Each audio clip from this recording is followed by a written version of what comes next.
If house hacking is a way you can significantly reduce your housing expense or even eliminate it completely, why aren't more people doing it? Well, I don't want to live near tenants. I need my privacy. I don't want a small space, yada, yada, yada. Those are all of the limiting beliefs that we hear all the time. So, in today's episode, we're going to talk about how to overcome those limiting beliefs and get you on track to achieve financial freedom. Welcome back to the Happy House Hacking Podcast, the podcast designed to help you navigate the path toward happy home ownership. We're your hosts, Owen and Camille Schwaegerle. We are realtors, investors, and happy house hackers. We're here to help educate and empower you on all things related to home ownership. Today, we are going to talk about limiting beliefs. We talked a little bit about it last episode and what your limiting beliefs are as far as home ownership goes. And today, we're going to talk about overcoming limiting beliefs in regards to house hacking. So one thing we often hear is, oh, that sounds like a great strategy, but that's just not for me.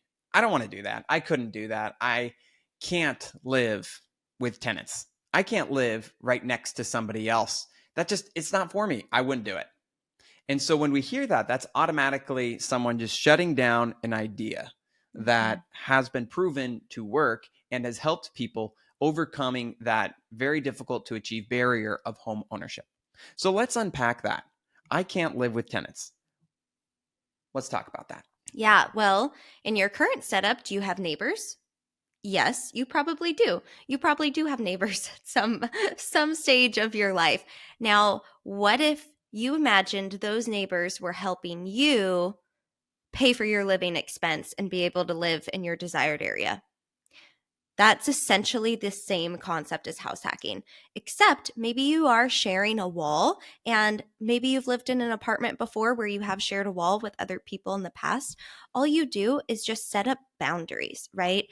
Don't let your tenant come knock on your door and say, hey, I have a problem. Can you come help me? Or, hey, here's my rent check. Here you go. You just set up boundaries in place so that way it feels as if you are farther away than you actually are.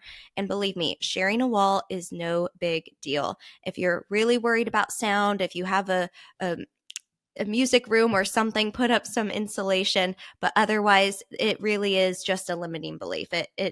If you want to make this happen, then you will find what it takes to make this happen. Exactly. Yeah, I like how you said establish those boundaries, and people will follow the process that you put in place. And so instead of having them come to you direct, you say, hey, I actually know if there's any maintenance requests, for example, the proper procedure is to put in a maintenance request on the portal for your property management software, or to email you at your property management email that you create, or to text you on your line that's for your business and for handling all of the maintenance requests that come in. So that way you can differentiate your work versus your family and have those two things set up properly to protect your time in those places. Yep, exactly. And one of the next biggest limiting beliefs that we hear often is, well, I need my privacy. I can't be in a small space. I don't want people to know that I'm here and that I'm the landlord. And it's like, okay, well, great. You don't need to tell anybody that you own the property. You're simply the on-site property manager, which is very true. So if you are concerned about your privacy, once again, it goes back to establishing the processes that you want other people to replicate and follow. So what are those boundaries? Maybe you set up a little backyard oasis and you put some fences up, and that way it's very separate and you don't have to share a backyard with your tenants. Whatever that looks like for you, you can make it happen. Mm-hmm. And it comes back to that sliding scale of comfort versus profit. Where do you want to be on that sliding scale? And you have to ask yourself, am I willing to delay my financial freedom and independence by staying in a situation or in a property that gives me all the privacy I want, but doesn't set me up financially for my future? You have to weigh that pro and con and decide, where do you want to be on your financial journey? Because if house hacking is an accelerant that can help you achieve financial freedom and retire earlier because you've created multiple streams of passive income through rental property, then why would you want to postpone that? the sooner you can get into a property where you have some sort of income to help you pay the mortgage or get to a point where it pays all your mortgage, the better. Exactly. I totally agree with you 100%. And all it takes is just that commitment and that dedication to make it happen. And then, is it a want or is it a need? You say, I need my privacy. Is that a want or is that a need? Most people, they think of things as an actual need, but in reality, it's a want. You'll find out that you can live on less space. You can live next to your tenant. You can share a wall. I mean, when you're in an apartment, you're sharing walls all the time. And so you have to get to that point where you realize, okay, maybe this isn't necessarily a need. Maybe it is more of a want. And at the end of the day, it's not a forever thing. It's okay, 1 year commitment, live in this property per the loan requirement, and then you can move out. One thing to keep in mind is that when you're moving to a new house, you can't pick your neighbors, but you can pick your tenants if you're the landlord. So start off by picking the right tenants who meet your minimum standard requirements, who are nice people, who are going to respect the boundaries you have in place. And that just completely eliminates any issue that you're going to have, is if you get to hand pick the tenants that are sharing walls next to you. Mm-hmm. Then limiting belief number 3 is, oh, I don't want to be a landlord. Oh no, it's just too much work. It's going to be too much stress, too much on my plate. I'm already working. I'm already raising a family. I couldn't be a landlord. There's just no way. That's also a limiting belief because being a landlord takes significantly less time than you would think, especially using today's technology. There's free property management software out there where you can set up everything online and rents can come in online and direct deposit into your bank account. And that eliminates one of the probably biggest time hassles that was kind of in years past, the way things were done. The tenant would mail a check. You have to go to the mailbox, pick it up, put it in the bank. By eliminating that, you've eliminated so much work. Like 50 to Mm-hmm. 75% of the work in property management has been eliminated just by setting up automatic payments for your property. Right. And other people say, well, I'm not very handy. I won't be able to make repairs. Okay, great. You don't have to. Find someone who's good at that. Find a handyman. Call him up when it's time to fix the plumbing line. You don't have to do any of that. So that's what's great is as a landlord, you end up becoming the messenger, right? It's your job to be in communication with your tenant and the professional that you've hired to make those necessary repairs. You are not required to go to school, get some type of certificate in being a landlord. All you need to do is just have connections to the right people to get the job done. Limiting belief number 4. I just don't know how to be a landlord. I don't know how to sign a lease, collect rent, evict people. It's too scary. It's too overwhelming. I don't want to do it. So therefore, house hacking is not the strategy for me. What is that limiting belief? Well, it really just comes down to a lack of knowledge and education. So if you're unsure how to sign a lease, well, then it's time to start reading books. Go to your local library, or if you have an e reader, you don't even need to go to your library. You can just download from your e reader app and get the content you want. We read Brandon Turner's book about property management and lease agreements, and that was really helpful for us. So if you're feeling uncertain about how to go about signing a lease, then all you need to do is just watch some YouTube videos, read some books, and start getting educated and empowered to use a lease agreement. Absolutely. There are people who have gone on this trail before you. So find those people. Maybe you go to a local real estate investor meetup group and you talk to other people. Hey, how do you sign a lease? What forms are you using? How do you vet someone and get them approved to be your tenant? I mean, these are things that it seems overwhelming, but once you break it down and you put it into a process and a step by step, it's a lot less overwhelming. And that book by Brandon Turner was so helpful to us. I think I listened to it twice Yeah. before we became landlords and started managing our own property with our first house hack. And it was so helpful that when we went into it, we had confidence. We said, okay, we know what we got to do. We got to follow the process. We got to sign the lease agreement.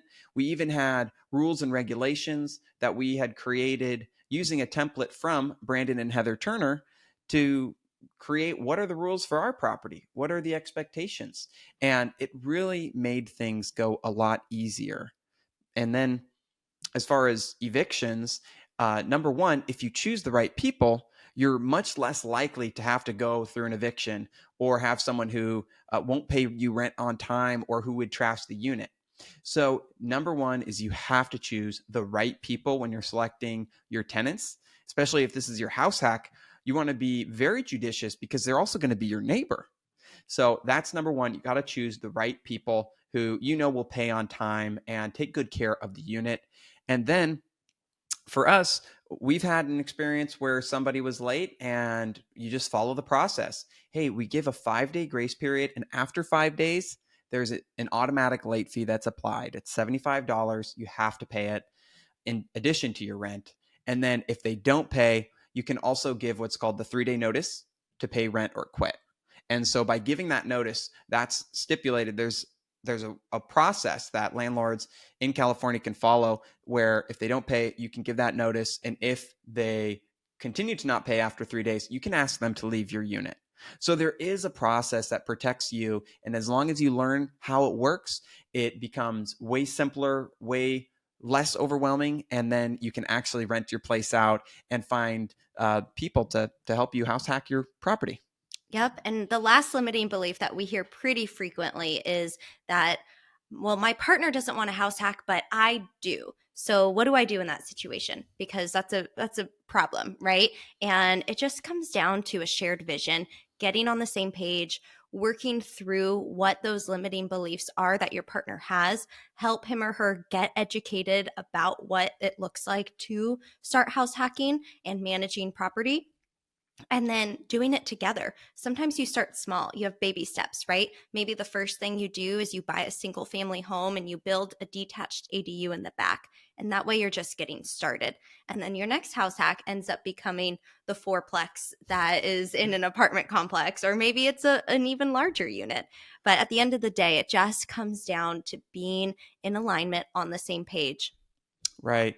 So in our story, when we were first starting out, house hacking wasn't really something that you had grown up with or heard of. No, So I'd never heard of it. how did Yeah. we come into alignment on that? Because that is kind of overwhelming for most people, and I wasn't even sure or certain you would want to do this. So how did we get to that I point? know, I know. Well, yeah, you were brave to even bring it up with me at first because I'm like, oh, I'm not doing that. I don't really get it.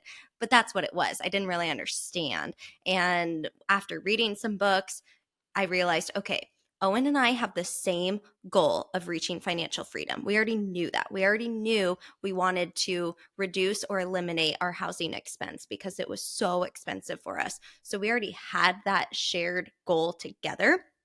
And I am almost positive that those of you listening to this show also have a similar goal of paying less money out of pocket for your housing expenses. I'm sure you want to save as much money as possible. So that was what motivated me to read the books and learn more, do some research, read some articles, and just say, you know what, I could do anything for a year, right?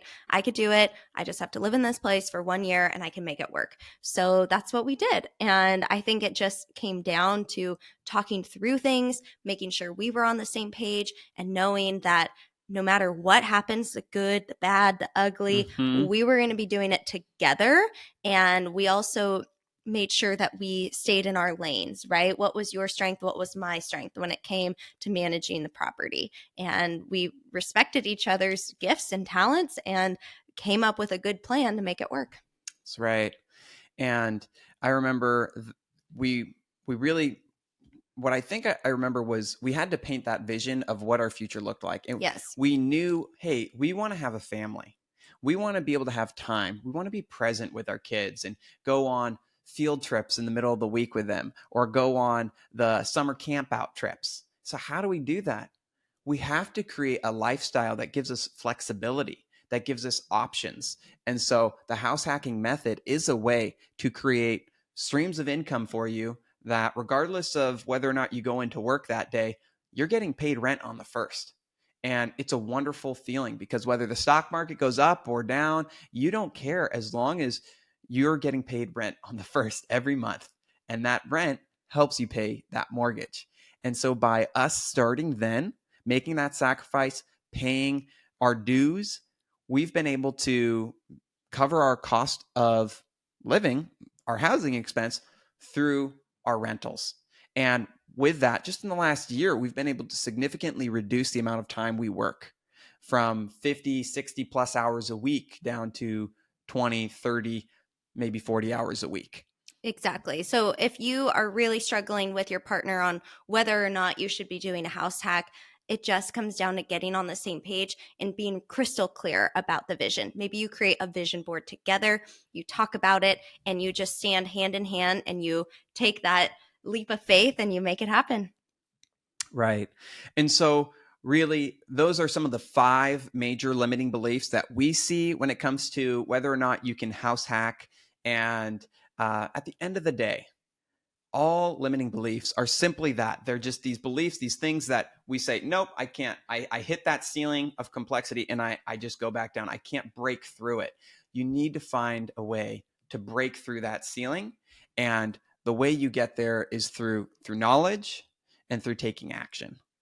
So, Exactly. And you will notice that your life will be so much better once you break through those limiting beliefs. You'll have the confidence to be able to go out, find that house hack, find your tenants, go through a lease agreement, build great relationships with your new neighbors. You will have the confidence and the ability to make your dreams happen. We talk a lot about having your life by design, not by default. And having a life by default means that you are in the rat race, right? You're just on someone else's schedule, but having a life by design is one that you chose. So, yeah, like going on field trips in the middle of the week with your kids, or making sure you can go travel wherever you want to travel without being told you can't in the middle of the week.